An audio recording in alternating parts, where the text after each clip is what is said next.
If you are a B2B service-based business owner and you are looking to gain more clients, more impact, and more revenue in your business, tune in to Amplify Your Marketing Message with Christine Campbell Rapin. Every week, we're going to take you through how to build an audience of buyers, mastering your marketing message, and making offers that convert consistently. If you are following any kind of business news on your social platforms, it's easy to get caught up into the hype that everybody wants scalability. And I think we need to pop that conversation and nip it in the bud. That's what we're tackling today on Amplify Your Marketing Message. I'm your host, Christine Campbell Rapin, and I have worked with entrepreneurs, everyone from freelancers to some of the biggest companies on the planet. And everybody feels this pressure or this expectation, or more dangerously, an obligation to want to scale.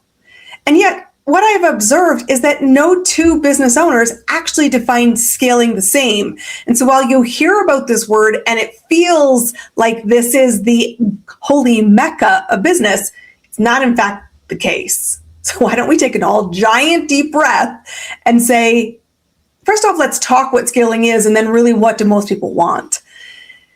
Scaling to me means growth at the size you define. It doesn't mean $1 million revenue or thousands of clients. And I remember a really critical conversation that happened about 3 years ago. I was in a room of entrepreneurs down in South Africa, and the conversation was the pressure to scale. And that there was a lot of hate, truthfully, and a lot of shade happening on social platforms that consultants or service-based businesses needed to, for the love of God, stop trading time for money. And it felt heavy in the room. And I said, well, hold on, back up, wait a second. What does scaling mean for you? Does it mean having thousands of employees? Does it mean having thousands of dollars? Does it mean having that level of responsibility? And the first person in the room said, I can imagine nothing worse than having to manage other people. It's one of the reasons I quit corporate. I just wanted to be responsible for myself. And yet she still wanted to scale. And somebody else said, I'm building a global empire. I do want team. I do want that responsibility. I do want millions of dollars in my vision. I said, cool. Awesome. Both of you can have what you want. Stop being defined by the word scaling, thinking it's one size fits all, because that's honestly one of the reasons why I think we feel unnecessary pressure. So I give you full permission right now to define scaling in your own terms. What does that growth metric look for you? And that shade that people were saying was stop trading time for money, like it was the worst thing that you could possibly do in your business, I think was so absurd. I actually had this conversation just last week with somebody who's like, I'm stuck feeling underpaid, undervalued, and I'm trading time for money. And I said, okay, well, feeling undervalued and overworked are not the same at all. I actually think you can love trading time for money when you're highly valued and you're highly compensated. So it's not a conversation around trading time for money, because seriously, I was happy and have been and will be happy always trading time for money if I'm writing my own paycheck, if I'm choosing my own clients. I have zero shade for myself that I'm actively choosing to do that. I love it because it's what scaling means to most. Growth by my own definition. So let's stop the comparison that is costing you momentum, making you feel crap about what you want, because most business owners don't have the same vision. I know my clients, we talk about $1 million authority in our waterfall event. We talk about momentum to millions as one of our programs. I don't have an expectation that my clients all want the same time frame to $1 million. but I would tell you over the lifetime, you will be a millionaire. Some of it will happen for some people in a single 12-month calendar. Some it will happen in a 3-month calendar, and some it will take 20 to 40 years to compound. All are equal. Zero judgment here. What I think is most important is the mental game of I'm choosing my own path. When I survey my clients, what do they want? They want life by their own design. And when they talk about scaling, what I actually hear isn't it is a set bar, but it's my bar as I define it. And when I say to people, what do you want? There's often this deer in the headlights reaction because they don't actually think about what they want. Most want better life. And that's why I think one of my key tenements to how I live my business, how I mentor my clients, is I want you to be building a life that feels like oxygen. So that means scaling to a definition you set.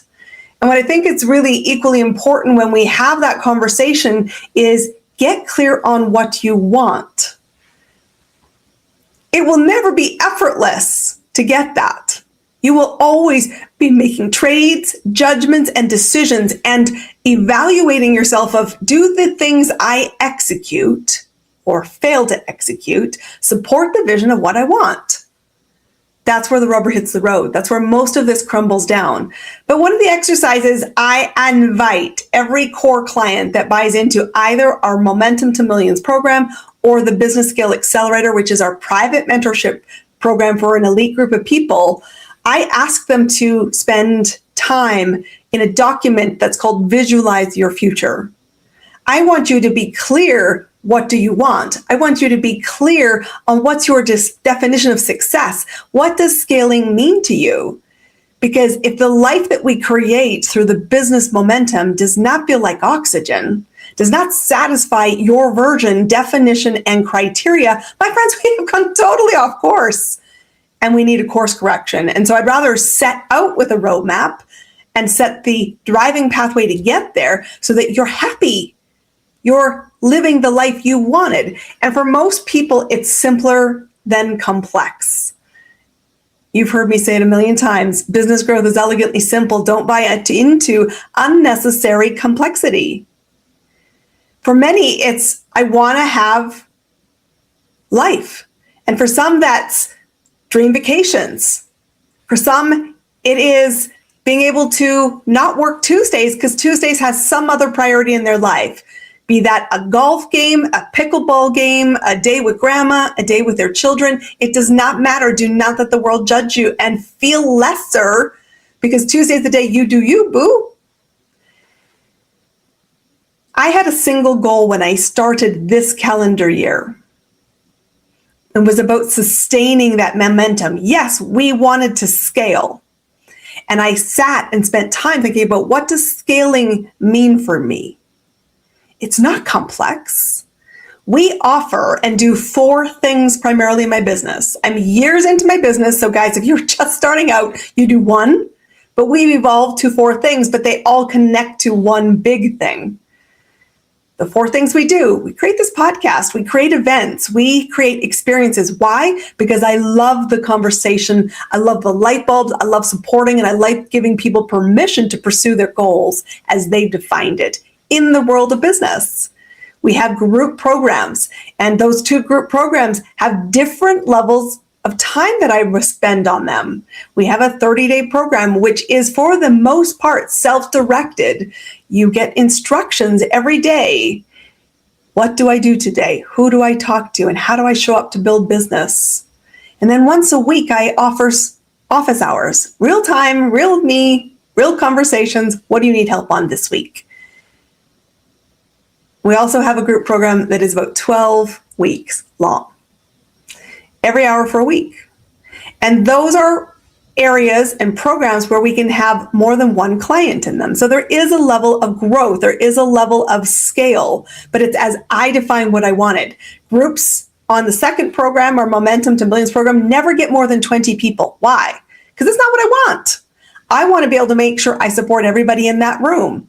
I want to commit to 1 hour a week to do it. I set the start date of that program based on what I'm working on in that 90-day cycle. So some days I'm like, I got heavy travel, I'm doing fun things, I'm living my life, and I don't want to meet Monday, so I don't. I choose the day that works for me. And then the final thing that we do is work with private clients.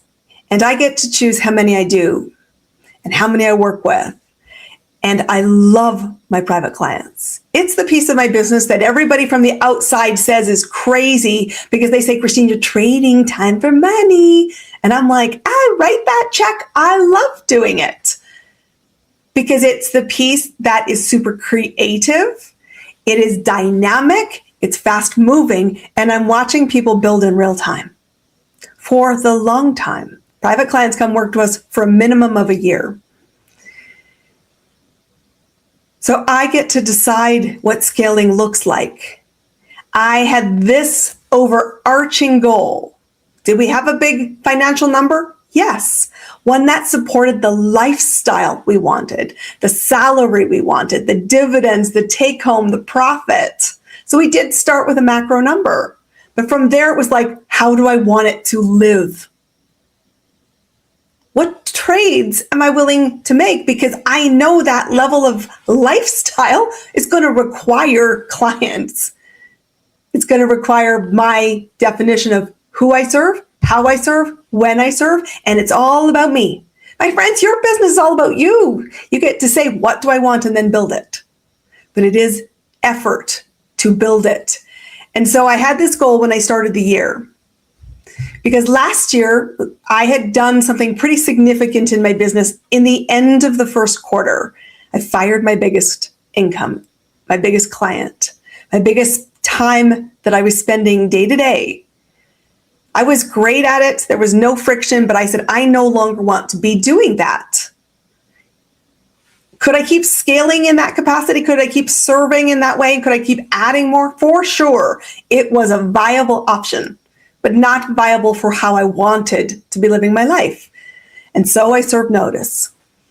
And as a result of that, I had a period where, of course, I had this gap in revenue, gap in income, and it was wobbly. And everyone said, you'll get through the wobble. And I knew I would, and I did. But what's important is I said, then I knew I had to work harder, more focused, with more momentum in order to smooth it out. So I did. I made that commitment, and it all came to be exactly what I needed it to be. But when I got to that scaling question, I thought, do I want more? Do I want to sustain that high energy? Do I want to sustain that level of grind? And I mean grind in a very positive way. You have to go if for effort, input, outcomes. Guys, this is simple, not effortless. And so I said, no, I want to restructure the business to a degree. Did I change my spots? Did I blow it up? Did I stand on a grenade? No, I did not. There was a lot of great momentum. There was a lot of great things. I was doing business as I saw success. But I thought I do want to blend a few things. I want to shift the percentage of how much time I spent on activity 1, which was events, activity 2, which was groups, and activity 3, which was private clients. I shifted the complement because my success measures and my desires and my aspirations and my wants were shifting. Success by my own design. So when I made that shift, I thought I was crazy a lot of the moments, but I stayed the course and said, that's the trade that's needed. And I didn't guess with what the trade was needed. I'd hired a mentor to say, what's the trade that's needed? If I want to shift the mix of who I serve and how I serve, how do I get there? And it was no to certain things and go work to build the things that you want to replace it with. So when the start of the year rolled around, I said, I have one goal. I want to say more often, and I say it a lot, that I love my life, that I love the clients I'm serving. I love that I'm absolutely happy in trading time for money because I'm well paid with people I want to play with. I want to say in small moments and big ones, I'm tickled pink with the choices that got me here. It means effort is still here, grind is still here, and so is far more play. because that's what I personally wanted. And guess what? Life is so fun. And why I do what I do is because I want it to be more fun for you. So when we get, I said, in our social feeds or in our business communities, this unnecessary pressure around what does scaling mean, I want you to first off revisit this episode. I want you to save it and share it to somebody else who you know is feeling pressure to scale to something they don't want. Start with, what do I want? And then give yourself permission to create it. Spend time slowing down to visualize your future. Get clear. What does it feel like? Who are you surrounded with? What are the non-negotiables? What will be required to move from here to there? And start moving. And check in with yourself about, are you living scaling to your standard? And I want you to get also permission on the table that it could change. Because there are seasons when scaling means different things. That is why when we work with clients, particularly our private clients, we work with them for a longer period of time, because the first flurry of adjustment is super fun. But then we have to sit with, well, I thought it would be X, and now it's the lived experience of X. And I say, is it what you want? There's a period of an adjustment. And there's times when we're like, it's amazing. And there's times when it's like, I don't know if I'm fully there yet. And we have to, again, shift the compliment. So I serve as a mentor the way my mentor served me, which is, here's what's needed to make that adjustment. And here's the accountability to make that adjustment. I saw something with Daniel Priestley in his feed, and it kind of sparked this conversation today. And it was, most of us don't want multi-million-dollar enterprises. Small business is actually a very large catchment by definition in the government. Some people, the small business is, I make $10,000 or $20,000. They're hobby businesses. Other people's small businesses think that 6-figure is a huge milestone. Well, guys, 6 figures is still a really high threshold for small business. We get to 6 figures, then we get to $1 million. Well, only 2% of businesses get to the $1 million mark. It thins out because what most people want isn't the same definition. And so this episode's your permission to define it by yourself, for yourself, and to not let the judgment dissuade you. The noise you hear about scaling, the noise you hear about the expectation, I want you to shift the lens. Specifically this. Don't focus on scaling for the sake of scaling, because it'll never have an end date. It never has a destination. That yardstick is constantly evolving. What I think is more important is to think about this truth for you. No matter the size of my business and my goal of what I want, the lifestyle, the income, the people, the opportunities, one, I define it for myself. And two, please pay attention. This is super important. I want it to be stable. I want it to have an enduringness. And I want to have predictability around it. Because that's really what we lacked. It's one of the biggest drivers for people to jump into entrepreneurship. I want to create my own stability. I want to say in my life, I love my life more often. I love it moment by moment, not just in the big moments, but in the small ones where I'm tickled pink by going, that's just cool and wild. And usually those moments are associated to my client sending me wins. And I'm like, I love that for you. It makes my heart happy. But what you really want to pursue is not scaling for the sake of scaling. I want you to pursue, I want to build to a certain level, and I want it to be stable. And stable comes down to foundations, always, in every season, in every economy, in every political landscape, in every current level of worldwide turmoil. Stability is built by foundations. You will rise or sink to the levels of your systems. You have to understand there are 3 things in business. You need to bring people, which is leads or marketing. The more qualified, the better, the more fun you will have. Fewer, bigger, better. Highly recommend it. You also need to then recognize just because you're the lead, you don't have an offer. You have to make the invitation to solve a problem, to guide a problem, to work and create outcomes. Clients pay for one thing only. It's not your awesome logo. It's not your latest AI. It's that I got results using the pathway you built for me, showed me, guided me, helped me experience for myself. And then we need to hold our standard. So when you look at your business from today forward, I want you to set a standard, define success for yourself, be very clear it's going to take effort, and then ask yourself, what do I need? Who do I need? And how will I set myself up for success? And if you have gaps in any of that, it's probably worth a conversation with us because we can help you fill that gap, work the gap, be accountable for the gap, and be your biggest cheerleader on the results you accomplish as a result. No two people build the business the same way. No two people want the same thing. Stop letting the world convince you otherwise. That's my final word for today, my friends. We'll see you on our next episode.